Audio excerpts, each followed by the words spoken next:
Hello and welcome to CBR News Network, and you are watching CBR English, and this is Inside News. Assam Minister Ranjit Kumar Das recently spoke at the 77th Biennial Pathshala Adveshan of Assam Sahitya Sabha, an important literary and cultural event in Assam. The Assam Sahitya Sabha is a prominent literary organization dedicated to the promotion and preservation of Assam language, literature and culture. The biennial Pathshala Adveshan is key gathering for writers, scholars and cultural enthusiasts, providing a platform for discussion, celebration and advancement of Assamese literature. Das presence at the evening highlights the intersection of cultural preservation and political support, reflecting the importance of cultural events in regional identity and community development.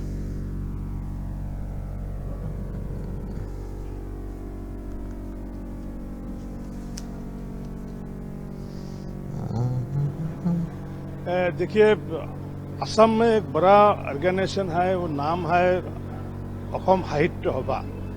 और अखम साहित्य सभा जो है असम साहित्य सभा, हर बार असम साहित्य सभा ने उन लोग क्या करता है, जो वाणिज्य मेला ऑर्गेनाइज करता है, लेकिन इंस्टेड ऑफ वाणिज्य मेला जो हम लोग इस बार साइंस मेला ऑर्गेनाइज कर रहा है।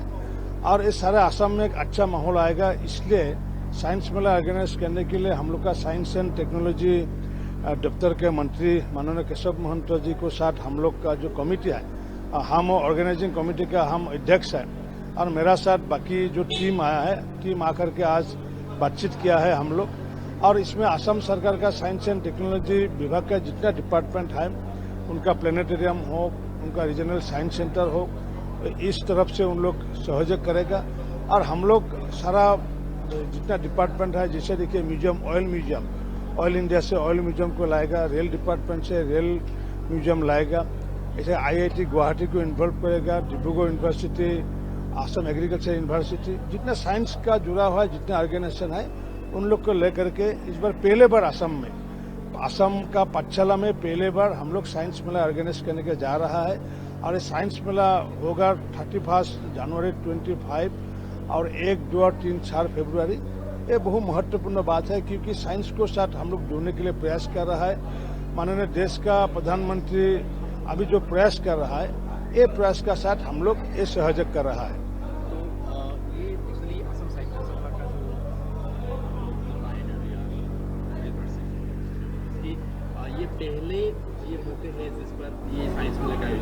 ये पहले है, पिछले बार इतना टाइम जितना अभी 77 कॉन्फ्रेंस हो गया है, बाइनल कॉन्फ्रेंस हो गया है, सही पर कमर्शियल मेला होता था, और हम लोग असम में बोलता है वाणिज्य मेला बोलता है, लेकिन ये हम लोग इस बार बंद कर दिया है। बंद करके हम लोग को साइंस मेला को जुड़ा है, और ये पहले बार ये होने वाला है।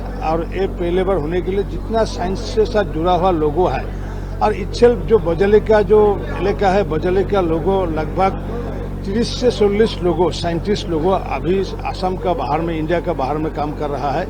उन लोग को तरफ से भी बहुत अच्छा रिस्पॉन्स आया है। ऐसा करके हम लोग पहले बार असम में वाणिज्य मेला का परिवर्ते हम लोग को विज्ञान मेला करने के लिए जा रहा है।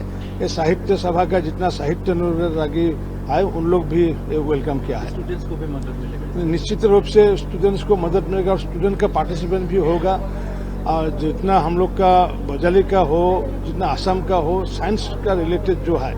और ये 5 दिन में वेरियस एक्टिविटीज होगा, 5 बड़ा लेक्चर भी होगा महत्वपूर्ण, जैसा भवेंद्रनाथ चौकिया जैसा आदमी, वो बेसिकली वो जुड़ा हुआ है, साइंस को साथ भी जुड़ा हुआ है, आर्ट्स को साथ भी जुड़ा है, तो उनका मेमोरी में एक लेक्चर होगा।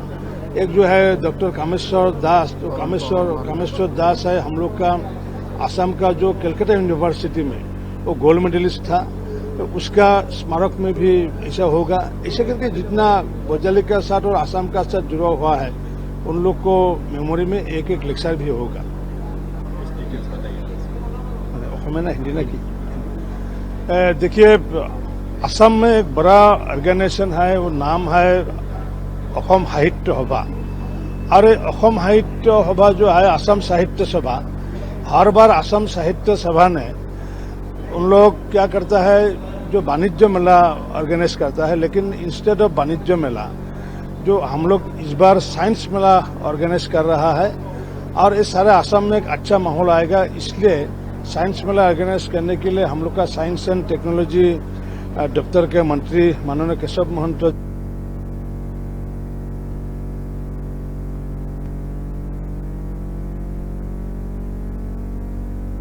Art Gallery hosted the Dreamscapes painting exhibition showcasing a diverse collection of artworks by various artists. This exhibition held at one of the prominent art venues in Kerala, highlighting creative interpretations of dreams and imaginative landscapes through painting. The event provided a platform for both established and emerging artists to present their work, offering visitors a chance to experience a range of artistic styles and themes. The Lalit Kala Academy Art Gallery, known for its support of the arts, facilitating this exhibition to promote cultural engagement and artistic expression within the community.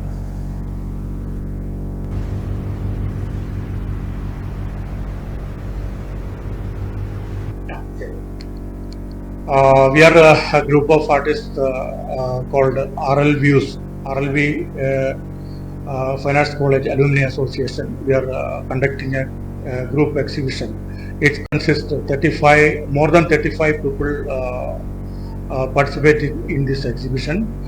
There is artists are using terracotta, oil painting, and acrylic colors, and almost all they are using nature friendly, eco-friendly colors and all. And themes are most of eco-friendly colors, and some political messages are there. Definitely in Kottayam, in Kerala's most cultural and literature capital of Kerala, we are presenting this exhibition. It's a lot of people are watching, lot of students, different walks of people are watching this exhibition. It should be a message of all of the society, and everybody is enjoying and watching. It's a good experience for us as well, and the people also watching the exhibition. Thank you so much.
We are a group of artists called RL Views, RLV.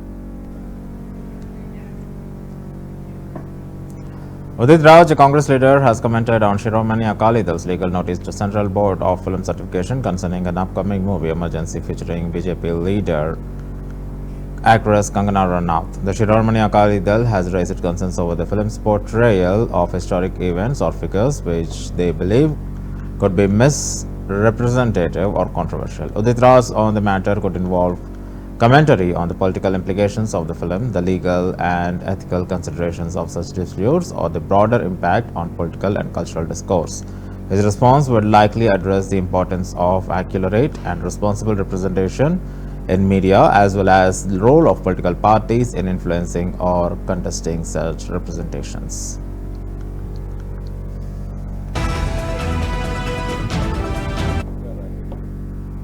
ऐसा है कि अकाली दल को ने मांग किया है तो उनके पास कुछ ऐसे तथ्य होंगे, लेकिन जब तक फिल्म के बारे में पता न हो कि फिल्म है क्या, तब तक हम कुछ नहीं कह सकते। वो उनका स्टैंड है, और अगर उनके पास इनपुट हो कि उस फिल्म के दिखाने से कुछ ऐसी बात हो सकती है कि जिससे माहौल ख़राब हो सकता है, तो हमें भी शेयर करें। और वरना तो फिल्म डिवीज़न भी जिम्मेदार है, वो भी जिम्मेदारी के साथ ही फिल्म को देखेगा और पास करेगा। उम्मीद करता हूँ कि ऐसी फिल्म को नहीं पास करेगा जो फिल्म समाज के अंदर विद्वेष फैलाए। और जब तक हमारी पार्टी को न समझ में आएगी कंटेंट क्या है उसका, तब तक हम भी कुछ नहीं कर सकते। फिल्म आपको पता है कि आपातकाल पर आधारित है? कोई बात नहीं, इमरजेंसी है तो कोई बात नहीं है, लेकिन जब तक कि फिल्म के बारे में न पता लो। और इमरजेंसी के ऊपर तो लेख भी लिखा जाता है, बोला भी जाता है, इमरजेंसी डे भी मनाया जाता है, तो क्या उसको हम रोक पाते हैं? ये फ्रीडम ऑफ स्पीच है, और केवल शब्द इमरजेंसी से हम अगर उसी से अगर भड़क जाए तो मुझे असली डेमोक्रेसी नहीं है। अब जब तक कि फिल्म के बारे में पता न लगे तब तक हम इस पर कुछ कह नहीं सकते, या पार्टी से कोई कम्युनिकेशन हो तो।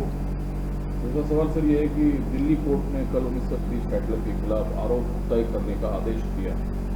अब इसका जवाब तो जगदीश टाइटलर ही दे सकते हैं, क्योंकि ऑलरेडी वो तो एक लीडर हैं, लीडर हैं, और तथ्य की जानकारी उनको है, क्योंकि इसके जो डिटेल्स हैं हमें नहीं पता, इसलिए हम नहीं कुछ कह सकते। दूसरा सवाल सर ये है कि आप लोगों ने काबला किया शिवाजी की मूर्ति गिरने को लेकर, प्रधानमंत्री ने माफ़ी मांगी है और उन्होंने कहा है कि जो शिवाजी हैं वो हमारे लिए देवतुल्य हैं, लेकिन ऐसे लोग भी देश में हैं जो वीर सावरकर जैसे सपूतों की आलोचना करते हैं और उस मामले को लेकर अदालत तक जाते हैं। हम आलोचना नहीं करते हैं।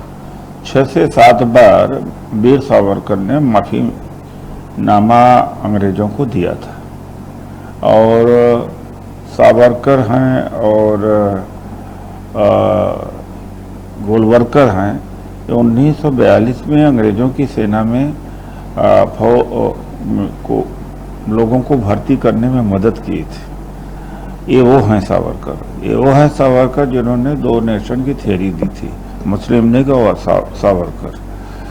तो सवाल इस बात का है कि ये अभी बताएं मोदी जी कि सावरकर जी ने माफ़ी मांगा था, सावरकर जी अंग्रेज़ों के द्वारा पाले गए थे, अंग्रेज़ों के पेंशन पर पले और माफ़ी भी मांगा था, तो ये भी बताएं। वो पढ़ाना है तो ये पढ़ाएं। दूसरा सवाल सर ये है कि असम के मुख्यमंत्री ने Majinder Singh Sirsa of the BJP recently commented on Jagdish Tytler's anti-Sikh rights case. Tytler, a senior Congress leader, has been a controversial figure due to his alleged involvement in the IT Force anti-Sikh riots, which resulted in widespread violence against the Sikh community. Sirsa spoke legal and political inspirations of Jagdish Tytler. Sirsa's comments are probably aimed at emphasizing the BJP stance on the justice of the Sikh community and addressing the historical grievances. ਦੋਸ਼ੀ ਆ ਜਿਸਨੇ ਉਸ ਵੇਲੇ ਰਾਜੀਵ ਗਾਂਧੀ ਨੂੰ ਖੁਸ਼ ਕਰਨ ਵਾਸਤੇ ਵੱਡੇ ਅਹੁਦੇ ਹਾਸਲ ਕਰਨ ਵਾਸਤੇ ਹਜ਼ਾਰਾਂ ਬੇਗੁਨਾਹ ਸਿੱਖਾਂ ਨੂੰ ਮਰਵਾਇਆ। ਪੁਲ ਬੰਗਸ਼ ਦੇ ਕੇਸ ਦੇ ਅੰਦਰ ਇਹ ਲਗਾਤਾਰ ਬਚਦਾ ਰਿਹਾ। ਡਾਕਟਰ ਮਨਮੋਹਨ ਸਿੰਘ ਜੀ ਦੇ ਵੇਲੇ ਜਦੋਂ ਨਾਨਾਵਤੀ ਕਮਿਸ਼ਨ ਨੇ ਇਹਨੂੰ ਇੰਡਾਈਟ ਕੀਤਾ, ਉਸ ਦੇ ਬਾਵਜੂਦ ਕੋਈ ਸਰਕਾਰ ਇਸ ਤੇ ਮੁਕੱਦਮਾ ਦਰਜ ਕਰਨ ਨੂੰ ਤਿਆਰ ਨਹੀਂ ਸੀ। ਸਾਰੀ ਆਪੋਜੀਸ਼ਨ ਤੇ ਨਾਲ ਉਸ ਵੇਲੇ ਦੇ ਯੂਪੀਏ ਦੇ ਘਟਕ ਦਲ ਸੀਪੀਆਈ ਔਰ ਸੀਪੀਐਮ ਵੀ ਸੜਕਾਂ ਤੇ ਉਤਰ ਆਏ ਸੀਗੇ ਕਿ ਇਹ ਕਾਤਲ ਦੇ ਉੱਤੇ ਮੁਕੱਦਮਾ ਦਰਜ ਹੋਣਾ ਚਾਹੀਏ। ਤਾਂ ਜਾ ਕੇ ਜਗਦੀਸ਼ ਟਾਈਟਲਰ ਤੇ ਮੁਕੱਦਮਾ ਦਰਜ ਹੋਇਆ ਤੇ ਉਹਨੇ ਰਿਜ਼ਾਈਨ ਕੀਤਾ। ਲੇਕਿਨ ਉਸ ਦੇ ਬਾਵਜੂਦ ਸੀਬੀਆਈ ਬਾਰ-ਬਾਰ ਉਹਨੂੰ ਕਲੀਨ ਚਿਟ ਦਿੰਦੀ ਰਹੀ, ਡਾਕਟਰ ਮਨਮੋਹਨ ਸਿੰਘ ਜੀ ਦੀ ਸਰਕਾਰ ਦੇ ਵੇਲੇ ਵੀ। ਔਰ ਜਦੋਂ ਐਨਡੀਏ ਦੀ ਸਰਕਾਰ ਆਉਂਦੀ ਹੈ ਤਾਂ ਉਸ ਤੇ ਕਾਰਵਾਈ ਹੁੰਦੀ ਹੈ, ਉਹ ਵਿਟਨੈਸਾਂ ਦੀ ਗਵਾਹੀ ਲਈ ਜਾਂਦੀ ਹੈ। ਔਰ ਹੁਣ ਚਾਰਜਸ਼ੀਟ ਫਾਈਲ ਹੋਣ ਤੋਂ ਬਾਅਦ ਚਾਰजेस ਫਰੇਮ ਹੋਏ ਨੇ। 40 ਸਾਲ ਬਾਅਦ ਇਸ ਆਦਮੀ ਦੀ ਕਿਤੇ ਵਾਰੀ ਆਉਣ ਲੱਗੀ ਔਰ ਹੈਰਾਨਗੀ ਇਸ ਗੱਲ ਦੀ ਆ ਕਿ ਕਾਂਗਰਸ ਅੱਜ ਵੀ ਉਹਦੀ ਪਿੱਠ ਤਪਤਪਾ ਰਹੀ ਔਰ ਉਹਦੀ ਪਿੱਠ ਤੇ ਖੜੀ ਆ। ਕੋਈ ਕਾਂਗਰਸ ਦਾ ਲੀਡਰ ਇਹ ਗੱਲ ਕਹਿਣ ਨੂੰ ਤਿਆਰ ਨਹੀਂ ਕਿ ਇਹ ਕਾਤਲ ਆ, ਇਸ ਨੂੰ ਪਾਰਟੀ ਚੋਂ ਬਾਹਰ ਕੱਢਿਆ ਜਾਵੇ, ਕਿਉਂਕਿ ਕਾਂਗਰਸ ਦੀ ਮਾਨਸਿਕਤਾ ਐਂਟੀ ਸਿੱਖ ਸੀ, ਐਂਟੀ ਸਿੱਖ ਹੈ ਤੇ ਐਂਟੀ ਸਿੱਖ ਹੀ ਰਹਿਣ ਵਾਲੀ ਹੈ। ਗਾਂਧੀ ਪਰਿਵਾਰ ਕਦੀ ਸਿੱਖਾਂ ਦਾ ਸਕਾ ਨਹੀਂ ਹੋ ਸਕਦਾ। ਉਹ ਸਾਡੇ ਦੁਸ਼ਮਣਾਂ ਨੂੰ ਆਪਣੇ ਛਾਤੀ ਨਾਲ ਲਾ ਕੇ ਰੱਖਦੇ ਆ, ਸਾਨੂੰ ਮਾਰਨ ਵਾਲੇ ਨੂੰ ਆਪਣੇ ਛਾਤੀ ਨਾਲ ਲਾ ਕੇ ਰੱਖਦੇ ਆ। ਇਹ ਸਪਸ਼ਟ ਕਰਦਾ ਹੈ ਕਿ ਕਿੰਨੀ ਨਫ਼ਰਤ ਆ ਗਾਂਧੀ ਪਰਿਵਾਰ ਦੇ ਮਨ 'ਚ ਸਾਡੇ ਪ੍ਰਤੀ। जगदीश टाइटलर सिखों का कत्लेआम करने वाला मुख्य दोषी है। 1984 में राजीव गांधी को खुश करने के लिए, उसको यह बताने के लिए कि तेरी मां का मैंने बदला ले रहा हूं, हजारों बेगुनाह सिखों को जगदीश टाइटलर ने जिंदा जलवाया, आग लगाई। और पुल बंगश के केस के अंदर डॉक्टर मनमोहन सिंह जी की सरकार के दौरान जब नानावती कमीशन ये इंडाइट करता है कि जगदीश टाइटलर कातिल करने वाला, उसके बावजूद कांग्रेस की सरकार उस पर कार्रवाई नहीं करती। कांग्रेस के साथ घटक दल ही सड़कों पर उतर आते हैं कि इस कातिल को जेल में डालने का काम करो, तब जाकर उससे रिजाइन लिया जाता है और उस पर सीबीआई का मुकदमा दर्ज किया जाता है। इसके बावजूद कांग्रेस उसको इतने साल तक बचाती रही, बार बार सीबीआई से उसको क्लीन चिट दिलवाती रही, और जब एनडीए की सरकार आती है फिर जाके उस पर कार्रवाई होती है। अब चार्जशीट फाइल हुई है, चार्जेस फ्रेम हुए हैं, इसके बावजूद सिखों के इस कातिल को कांग्रेस ने अपने गले के साथ लगा के रखा है। गांधी परिवार एक बात कहना चाहता है, हम सिखों के दुश्मन थे, हैं और रहेंगे। इतनी नफरत है हमारे प्रति कि आज भी जगदीश टाइटलर को पार्टी से बाहर निकालने की बात नहीं करता, जबकि कोर्ट भी कह चुकी है कि सफिशिएंट मटेरियल ऑन रिकॉर्ड है जो साबित करता है कि जगदीश टाइटलर ने पुल बंगश में बेगुनाह सिखों को जिंदा जलवाया।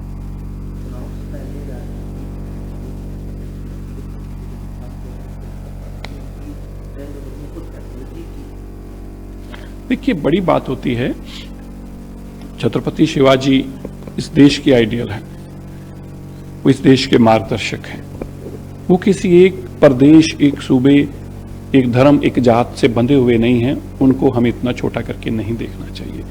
और देश के प्रधानमंत्री ने इस बात का अफसोस जाहिर करते हुए माफी मांगी है कि जो हुआ, एक उनका बहुत बड़ा जो बुत लगा था वो गिर गया, उसके लिए मैं माफी मांगता हूं। इसके बावजूद कांग्रेस ऐसी घटिया राजनीति करना चाहती है, और खास तौर पर अगाड़ी जहां पे उन्होंने जो अपना अलायंस बना रखा है, चाहे उसके अंदर परिवार है इनका और कांग्रेस का परिवार है, ये शरद पवार है, ये सब लोग जो हैं ये घटिया किस्म की राजनीति करते हैं। मुझे लगता है कि इतने बड़े आदमी के नाम पर इस तरह की घटिया राजनीति नहीं होनी चाहिए।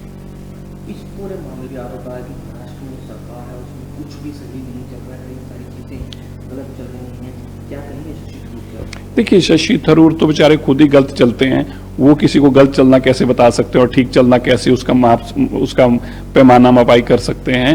लेकिन उन लोगों को तो केवल दोष लगाने हैं। इसलिए हिटलर जेड़ा कि 1984 का मुख्य दोषी है, जिसने उस वेले राजीव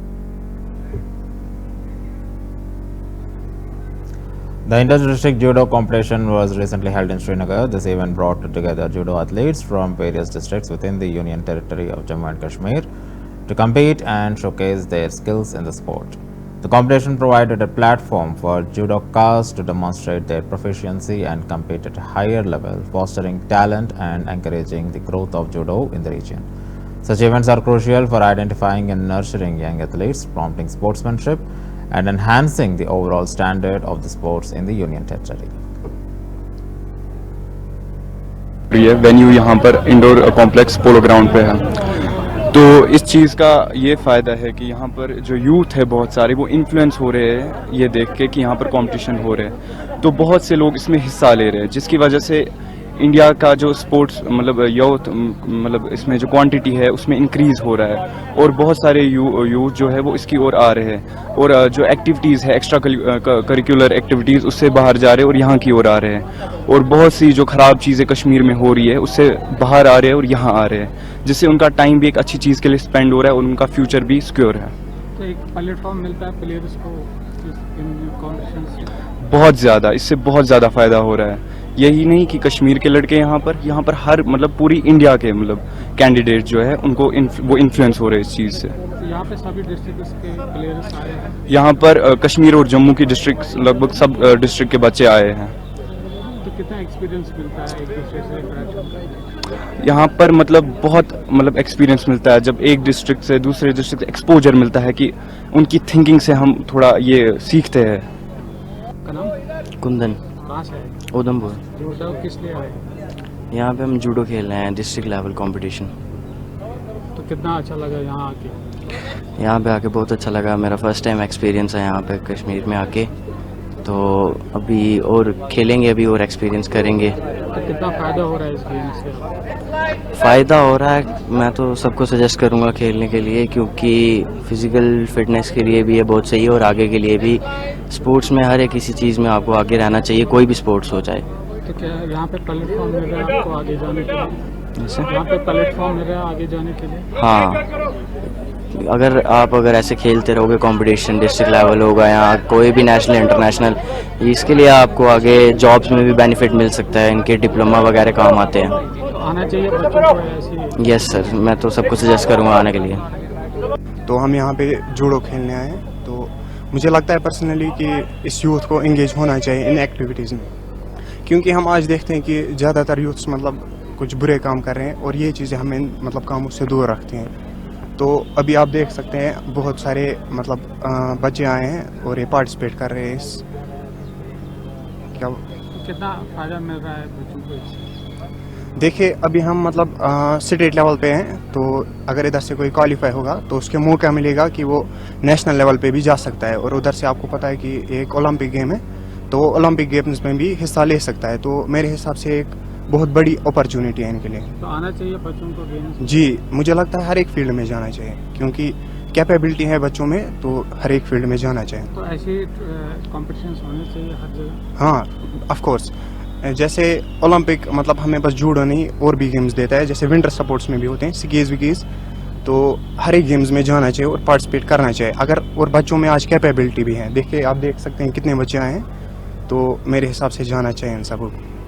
के बच्चे बड़ी संजीदगी से, बड़ी दिलचस्पी से स्पोर्ट्स में हिस्सा ले रहे हैं और ख़ासकर हमारा टेक्निकल स्टाफ जो है बड़ा मुबारक का मुस्तहक है कि बड़े अच्छे से वो ट्रेन कर रहे हैं। तो मैं पूरी उम्मीद हूँ कि जिस तरह से ये तैयारी हमारी चल रही है तो हम नेशनल गेम्स में एक अच्छा मकाम हासिल कर सकेंगे। सर, जो डिस्ट्रिक्ट लेवल पे ऐसे कॉम्पिटिशन्स किए जाएंगे, डिस्ट्रिक्ट लेवल पे ऐसे कॉम्पिटिशन्स किए जाएंगे? बिल्कुल, ये डिस्ट्रिक्ट लेवल पर कंपटीशन हो के ही ये इस पिरामिड से हायरार्किकल स्ट्रक्चर में यहाँ पहुँचे हैं।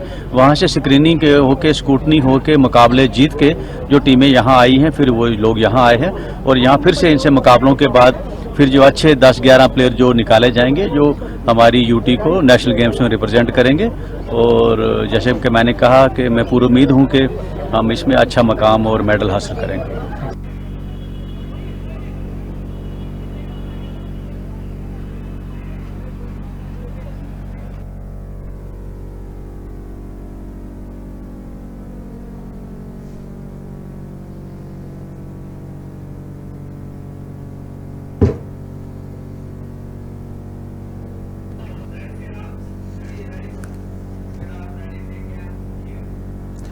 Maharashtra Deputy Chief Minister Ajit Pawar recently arrived at the airport, marking a notable event in the state's political landscape. His visit could be related to the range of activities, including official engagements, political meetings, or personal travel. Pawar's movements and engagements are often significant interest, particularly in the context of ongoing developments on party activities.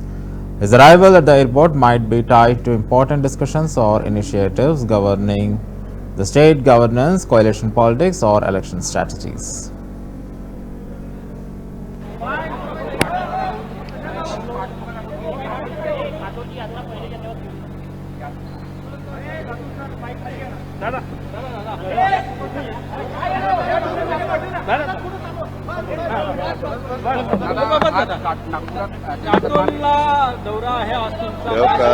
माझा गेल्या अनेक दिवसापासून जनसन्मान यात्रा सुरू आहे आणि आम्ही साधारण पहिल्यांदा टप्प्यामध्ये राष्ट्रवादी काँग्रेस पक्षाचे जिथं जिथं उमेदवार मागच्या निवडणुकीला निवडून आलेले होते त्या ठिकाणी जातोय। आज आमचा काटोलला पण आहे आणि नागपूरमध्ये पण आहे।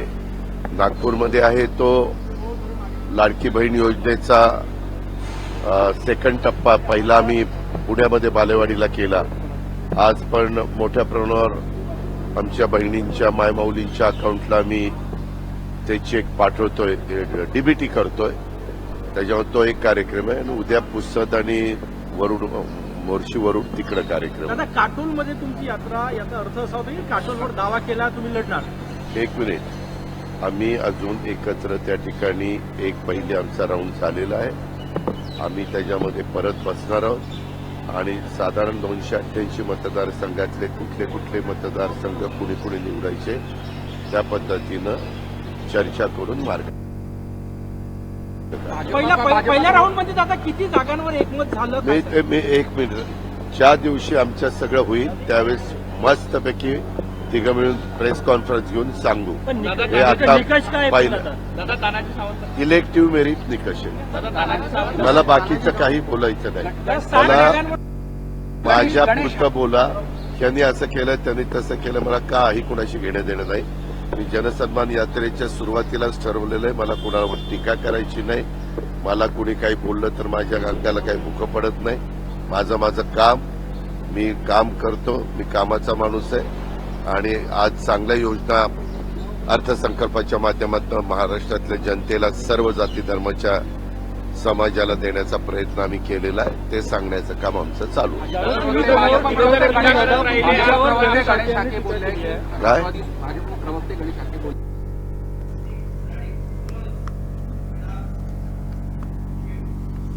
That's the end of the Inside News. Keep watching CBR News English.